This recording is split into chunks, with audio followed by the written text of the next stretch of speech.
మనకి ఏ పురాణాలలో ఈ వారాహి అమ్మవారి గురించి ప్రస్తావించబడిందంటే, మనము స్కాంద పురాణము, తర్వాత మార్కండేయ పురాణము, మత్స్య పురాణము, దేవి పురాణము, దేవి మహాభాగవతము, బ్రహ్మ వైవర్తన పురాణము, తర్వాత వరాహ లింగ పురాణాలలో ఈ అమ్మవారి వారాహి అమ్మవారి యొక్క ప్రస్తావన చెప్పబడి ఉంది.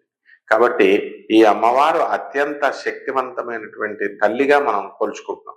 మరి ఇటువంటి బంగారు తల్లిని ఆ పవర్ఫుల్ ఫలితాలు ఇచ్చేటటువంటి తల్లిని సింపుల్ గా ఇచ్చేయకూడదు కదా.